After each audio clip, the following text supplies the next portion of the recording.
The Cleveland Browns probably thought they were posting harmless off-season content. Just a quick clip of their rookie quarterback running through a light-hearted reaction time drill. Nothing more, nothing less. But when the quarterback in question is Shedeur Sanders, nothing is ever harmless. Within minutes, the internet turned what should have been a throwaway moment into a firestorm. Panic, sarcasm, overreactions, even full-blown outrage began flooding social media. "We're cooked," one fan typed.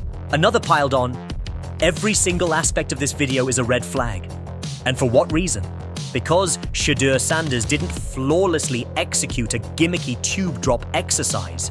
A drill designed more for wide receivers than quarterbacks. That's it. That was the so-called disaster. But let's not kid ourselves. This was never about the drill. This was about a fifth-round quarterback that a section of the fan base didn't want in the first place, wearing a last name that carries decades of baggage, showing too much personality, and refusing to be small in a league that still punishes swagger when it doesn't fit its preferred mold. The same people who celebrate Baker Mayfield for showing fire and flair now question Shedeur's focus because he dared to smile during a meaningless exercise. Nobody will say it out loud, but here's the truth. The outrage had little to do with football mechanics.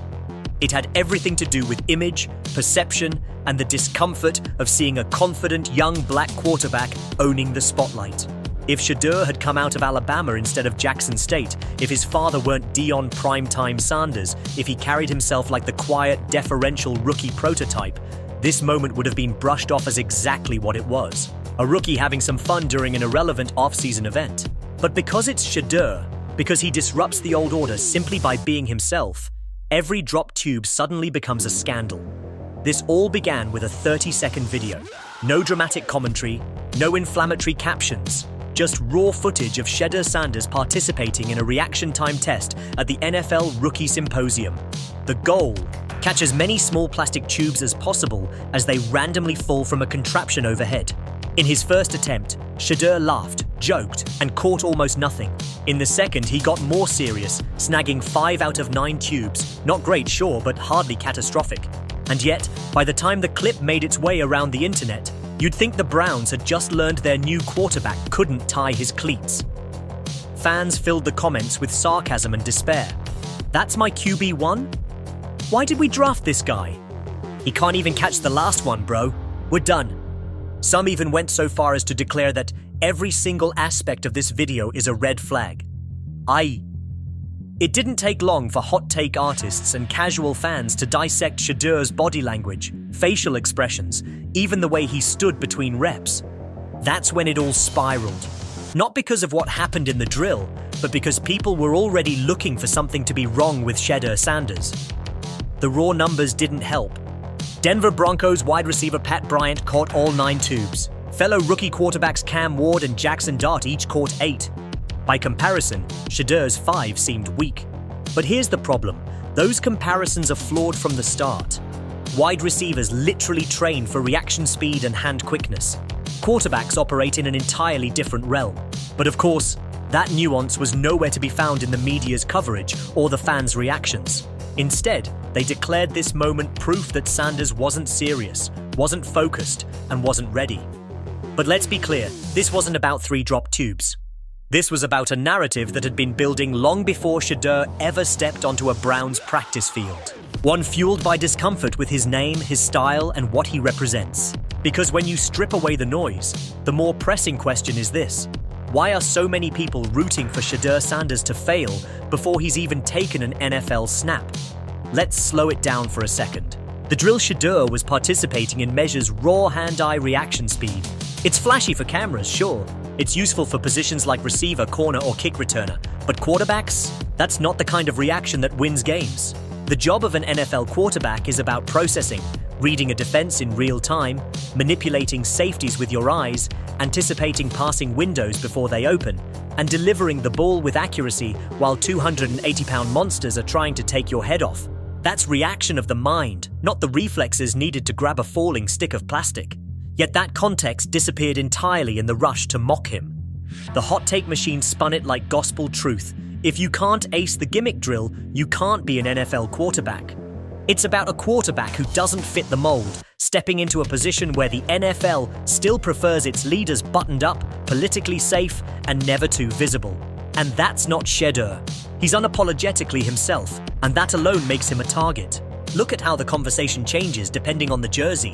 When a white quarterback oozes confidence, the narrative is leadership and swagger. When Shedeur does it, the narrative shifts to ego and lack of focus. When Joe Burrow shows up to camp in flashy outfits, he's celebrated as cool and confident. But when Shedeur posts pictures in designer gear, it's suddenly a distraction. That's the double standard, and it's been baked into the league for decades. The same league that still struggles to fully embrace outspoken black quarterbacks is now trying to box Shedeur in before he's even played a snap. And Cleveland? This city wants its quarterbacks blue-collar and understated to the point of invisibility. Shedeur doesn't fit that image. He never wanted to.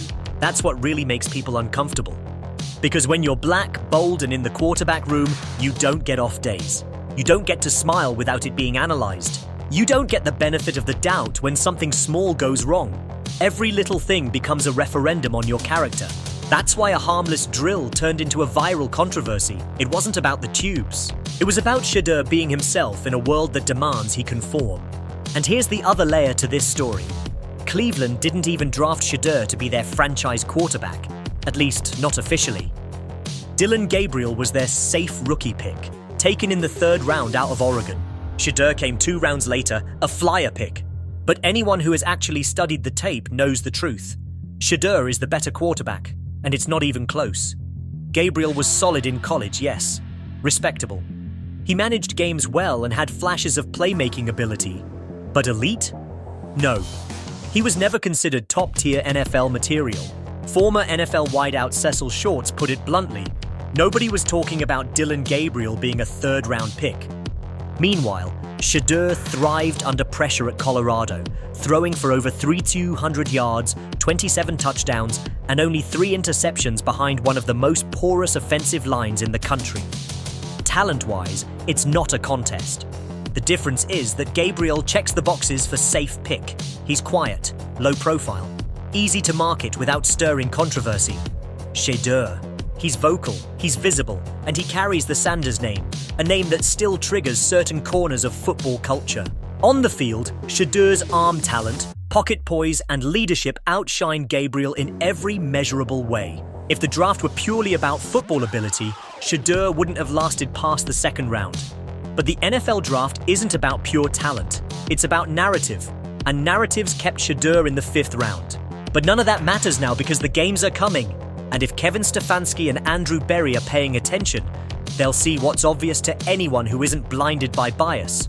Shedeur Sanders is the most talented quarterback on the Browns roster, better than Pickett, more upside than Flacco, miles ahead of Gabriel. The only thing holding him back now isn't talent, it's politics. To understand why Cleveland fans are so quick to jump on Shedeur, you have to understand the desperation that fuels them. This is a city traumatized by a decade of quarterback disasters. From the Johnny Manziel circus to the failed Deshaun Watson experiment, every new signal caller has carried the impossible burden of fixing years of pain overnight. And that desperation breeds paranoia. It makes fans hypercritical, suspicious, and quick to pounce on anything that looks like a warning sign. They're not over-analyzing Shedeur because they think catching plastic tubes matters. They're doing it because they're terrified of being let down again. They've seen it all before. Promising beginnings that spiral into humiliating ends. The ghosts of past quarterbacks hover over every practice, every interview, every preseason snap. The ghost of Baker Mayfield, who flashed brilliance before fading. The ghost of Deshaun Watson, who arrived with a $230 million promise and left fans holding nothing but receipts. Every time a new quarterback walks in, fans measure him not just against his competition, but against their own battered hope. And Shedeur? He walks in with swagger, a famous last name, and a camera crew. To some fans, that feels too familiar. They say, "We've seen this movie before."